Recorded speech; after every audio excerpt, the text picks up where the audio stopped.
Hello everyone. हम chapter starting में देखते हैं कि जीरो जो कि सो नहीं पा रहा होता है। वो सोच रहा होता है कि नासुमी ने मुझे जो भी कहा था अगर वो सच है तो अकारी के हार्ट में ऐसा कुछ है जिसके वजह से वो बार बार सोच रही है। और अकारी अगर उसके साथ ही प्रैक्टिकल करेगी जिसने अकारी को डंप किया है तो ये उसके लिए काफी बुरा होगा और उसके साथ साथ मेरे लिए भी। क्या वो अभी भी तेंजी को पसंद करती है? अगर ऐसी बात है तो वो मेरे साथ इसके बारे में बात कर सकती है। क्या मुझे सच में वातानाबे से पूछना होगा कि उसके हार्ट में आखिर क्या चल रहा है? और जीरो ये सब सोचते हुए उसको नींद नहीं आ रहा होता है और इसीलिए वो बाहर जाने के लिए डिसाइड करता है। हम देखते हैं कि जीरो जब बाहर जा ही रहा होता है तो वहाँ पर अकारी होती है। वो पूछती है कि क्या तुम कहीं पर जा रहे हो? तो जीरो कहता है कि हाँ, मैं सो नहीं पा रहा था इसलिए मैं कन्वेंस स्टोर जाके आ रहा हूँ। और ये बात सुन के वातानाबे कहती है ठीक है, मुझे भी तुम्हारे साथ आने दो। वातानाबे जीरो से पूछती है कि अगर मैं तुम्हारे साथ आऊँ तो ये ठीक है ना? और यहाँ पर जीरो भी काफी हैरान होकर देख रहा होता है। हम नेक्स्ट सीन में देखते हैं कि वो दोनों एक साथ बाहर जा रहे होते हैं।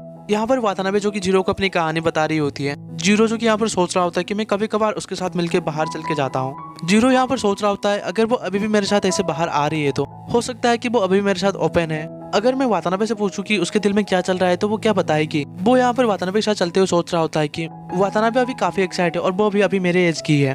अगर कोई भी हमें देखेगा तो उन्हें लगेगा कि हम दोनों इन्वॉल्व हैं। क्या वो ऐसी कोई फीलिंग के साथ मेरे साथ बाहर मिलके चलती है? जीरो जो कि ये सब सोचते हुए चल रहा होता है तभी हम देखते हैं कि उन दोनों का हाथ जो कि एक दूसरे के साथ टच करता है और इस बात से जीरो जो कि एकदम से नर्वस हो जाता है। वो यहाँ पर ये बात को याद करने लगता है कि वो किस तरह से पिछली रात वातानाबे को हक कर लिया था। जीरो जो कि ये सब सोचते हुए काफी नर्वस हो रहा होता है। तभी हम देखते हैं वातानाबे जो कि अपनी फिंगर को आगे बढ़ाने लगती है और यहाँ पर जीरो जो कि वातानाबे की फिंगर को सेंस करते हुए सोच रहा होता है कि मैं कुछ ज्यादा ही सोच रहा हूँ। अकारी के दिमाग में तो ऐसा कुछ होगा भी नहीं, अकारी तो इसके बारे में सोची भी नहीं होगी। जीरो तभी देखता है कि वातानाबे को जो कि उसके साथ बात कर ही रही होती है। वो ये देख के सोचने लगता है कि मुझे नहीं लगता है कि वातानाबे इसके बारे में सोची भी होगी। वातानाबे तभी जीरो की तरफ देखते हुए हंसने लगती है। वो तभी जीरो को पकड़ते हुए कहने लगते हैं कि जीरो, तुम क्या मेरी बात सुन भी रहे हो? मैं तुम्हें तभी से क्या बता रही हूँ, क्या तुम्हें थोड़ा भी याद भी है? यार इसके बाद हमें नेक्स्ट सीन में सियोरी एंड हिमानो को दिखाया जाता है। यहाँ पर हिमानो जो कि सियोरी से कह रही होती है कि तो तुम एट लास्ट पार्टनर चेंज करने के बारे में उससे बात की। वो दोनों जो कि स्कूल में होते हैं तो सियोरी कहती है कि अभी ये बात धीरे से कहो। हिमानो सियोरी से पूछती है कि तो उसने क्या कहा? सियोरी कहती है कि जीरो ने कहा कि हम दोनों हमारी रैंक ऊपर रखने के लिए हमेशा कोशिश करेंगे और हम दोनों ने बस यही प्रॉमिस किया। हिमानो कहने लगती है कि ओ ऐसी बात किया। सियोरी हिमानो से कहती है कि जीरो जो कि हर एक चीज को रिस्पॉन्ड करता है और वो किसी को भी हर्ट नहीं होने देगा। यहाँ पर हिमानो जो कि सियोरी की तरफ देखते हुए सोच रही होती है कि मुझे सियोरी के बारे में हर एक चीज पता है, मैं उसके साथ सबसे ज्यादा बात करती हूँ और इसकी वजह से हम दोनों क्लोज फ्रेंड है। मैं उसे हर एक चीज से बचाना चाहती हूँ। वो खुद से कहती है कि जीरो, अगर तुम उसके बचपन के दोस्त नहीं होते ना, वो तुम्हारी ओर देखती भी नहीं, तो जीरो तुम आखिर सियोरी को कितनी देर तक ऐसे परेशान करके रखोगे? तभी सियोरी हिमानो से कहने लगती है कि मेरी जान, तुम्हारा शुक्रिया, तुम हमेशा मुझे एडवाइस देती हो। तो हिमानो कहती है कोई बात नहीं, वैसे भी हम बेस्टी ही है ना। और ये बात सुन के सियोरी कहने लगती है कि हाँ, अगर तुम्हें भी कोई परेशानी हो ना तो मुझे जरूर बताना। और वो दोनों बात करके हंसने लगते हैं। नेक्स्ट सीन में हमें जीरो एंड सादारू को दिखाया जाता है। जीरो तभी सादारू से कहने लगता है कि मैं कुछ ड्रिंक लाने के लिए जा रहा हूँ।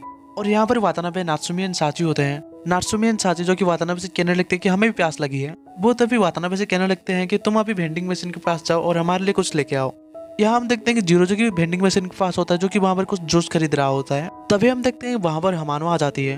हिमानो तभी जीरो से कहती है कि मैं तुम्हारे साथ कुछ बात करना चाहती हूँ। हम देखते हैं जीरो एंड हिमानो एक जगह पर बात करने लगते हैं। तभी जीरो हिमानो से कहने लगता है कि माफ करना, क्या मैंने कुछ किया है? तभी हिमानो जीरो से कहने लगती है कि मैं अभी भी ये समझ नहीं पा रही हूँ। मैंने सुना कि तुम्हारा मिनामी के साथ सब सेटल हो चुका है। ये बात सुन के जीरो जो कि काफी हैरान होकर कहने लगता है कि क्या तुम्हें सारी बात सियोरी ने कह दिया है? तो हिमानो कहने लगते हैं कि हाँ बिल्कुल, वो मेरी बेस्ट फ्रेंड है और वो मुझे हर एक चीज बता देती है और वैसे भी ये कोई छुपाने की बात नहीं है। वो तो भी पूछती है कि क्या तुम सच में अभी पेट चेंज करने वाले हो? तो जीरो कहता है कि नहीं, अभी तक सारी चीजें तो कंफर्म नहीं हुआ है। मैं इसके बारे में सियोरी से बात कर चुका हूँ, लेकिन अभी भी कुछ सर्कमस्टांसेस अलग हैं। जीरो कहता है कि अभी भी हमारे हर एक डिसीजन में 4 लोग इन्वॉल्व हैं। तो सियोरी कहने लगती है कैसी कंडीशन है? क्या तुम अभी भी कोई एक्सक्यूज देने के बारे में सोच रहे हो? तभी जीरो हिमानो से पूछने लगता है कि आखिर तुम ये सब के बारे में जानने के लिए क्यों कोशिश कर रही हो? तो वो कहती है कि तुमने अभी तक ये रियलाइज नहीं किया है, तुम हमेशा अपनी मर्जी करते हो और मैं सियोरी के लिए बुरा फील करती हूँ और इसके लिए मैं ये कह रही थी। तभी जीरो हिमानो से कहता है कि तुम इस सब में इन्वॉल्व नहीं हो। और ये बात सुन के हिमानो कहती है कि बेवकूफ, ये सेंस बनाता है, लेकिन फिर भी क्या तुम इसी तरह से इस चीज से भागते रहोगे? सियोरी तुम्हारे बारे में हमेशा अच्छी बात कहती है, लेकिन एक चीज सच है कि तुम बेवकूफ हो। तभी जीरो हिमानो से कहने लगता है कि मैं तुमसे कह रहा हूँ, ये बस मेरा एक प्रॉब्लम नहीं है। वो कहता है कि मैं आधे साल वातानाबे के साथ रहते आया हूँ और फिर से आधे साल सियोरी के साथ रहने के लिए पेड़ चेंज करना, हो सकता है कि इसमें कोई ना कोई खुश नहीं होगा। वो कहता है कि मैं ये मेरे लिए और मेरे वाइफ के लिए कर रहा हूँ और ऐसा हो ही नहीं सकता कि मैं पहले बस मेरे बारे में ही सोचूं। और अभी तो अकारी और मैं एक दूसरे को काफी हेल्प करते हैं और एक दूसरे को समझ भी पा रहे हैं। तभी ये बात सुन के हमानो जो कि वहाँ पर थोड़ा इमोशनल होते हुए कहने लगते हैं कि प्लीज तुम हर एक चीज क्लियर कर दो। वो कहती है कि मैं शियोरी के बारे में हर एक चीज जानती हूँ, मैं उसके बचपन के दोस्त से भी ज्यादा जानती हूँ। मैं ये कह सकती हूँ कि वो तुम्हारे ऊपर पूरी तरह से ट्रस्ट करती है और वो तुम्हारी तरह किसी को खोना बिल्कुल भी नहीं चाहेगी।